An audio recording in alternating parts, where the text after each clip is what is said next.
מותר האדם מן הבהמה והפרה האדומה. חלק 18. ההגדה של פסח אומרת חכם, רשע ותם, והיא לא מדברת על תכונות שונות ככה סתם. ההגדה אומרת שיש גם מי שלא ידע לשאול. בינתיים הוספנו את זה שלעמוד בלחץ חברתי לא יכול.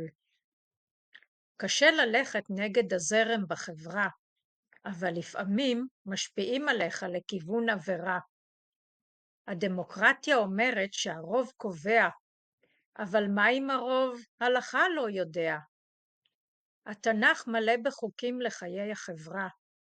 הבורא נתן לנו מראש כבר עזרה.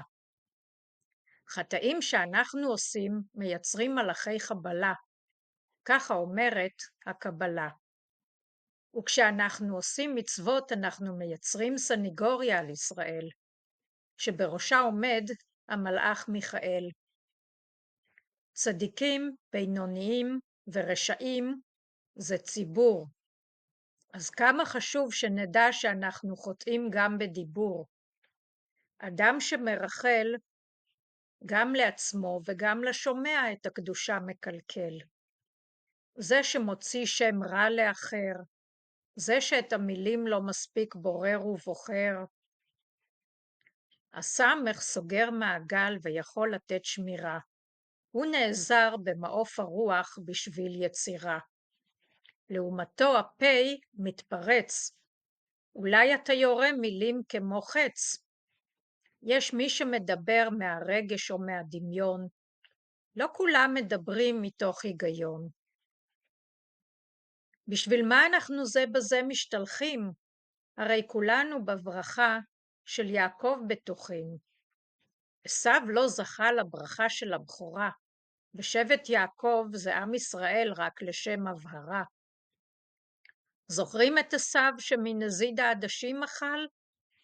עכשיו הוא רוצה לנצח את עם ישראל ככלל.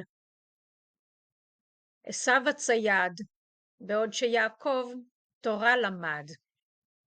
הערבים טוענים שהם קיבלו תורה מהמלאך גבריאל, אפילו קבעו יותר פעמים ביום להתפלל. הם בחרו את יום השישי והנוצרים את יום ראשון. אם הם עולים, זה בגלל שאנחנו עשינו עוון. אנחנו הרי יודעים שיש לנו את ברית השבת ואת בריתו של אברהם אבינו. אז על מה אנחנו כל הזמן רבים עוד בינינו?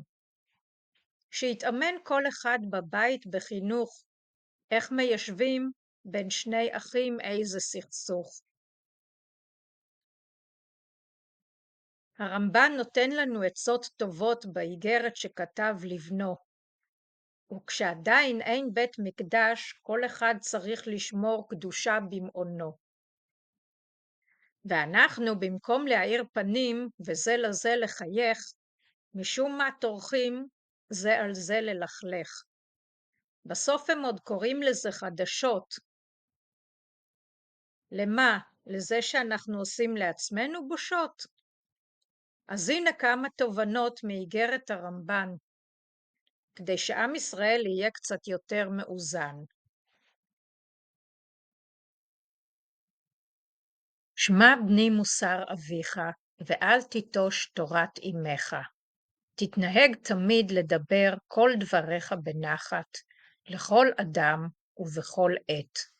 ובזה תנצל מן הכעס, שהיא מידה רעה להחטיא בני אדם. וכאשר תנצל מן הכעס, תעלה על לבך מידת הענווה, שהיא מידה טובה מכל המידות טובות. כי המתגאה בליבו על הבריות, מורד הוא במלכות שמיים, כי מתפאר הוא בלבוש מלכות שמיים, שנאמר, השם מלך גאות לבש וגו. ובמה יתגאה לב האדם? אם באושר, אדוני מוריש ומעשיר, ואם בכבוד, הלא לאלוהים הוא, שנאמר, והאושר והכבוד מלפניך, ואיך מתפאר בכבוד קונו. ואם מתפאר בחוכמה, מסיר שפה לנאמנים, וטעם זקנים ייקח. נמצא הכל שווה לפני המקום ברוך הוא, כי באפו משפיל גאים, וברצונו מגביה שפלים. לכן השפיל עצמך, וינשאך המקום. איך תתנהג במידת הענווה ללכת בה תמיד? כל דבריך יהיו בנחת. כל אדם יהיה גדול ממך בעיניך, ואם חכם או עשיר הוא, עליך לכבדו. ואם רש הוא, ואתה עשיר, או חכם ממנו, חשוב בלבך, כי אתה חייב ממנו, והוא זכאי ממך, שאם הוא חוטא, הוא שוגג, ואתה מזיד. בכל דבריך ומעשיך ומחשבותיך, ובכל עת, חשוב בלבך, כאילו אתה עומד לפני הקדוש ברוך הוא, ושכינתו עליך, כי כבודו מלא העולם.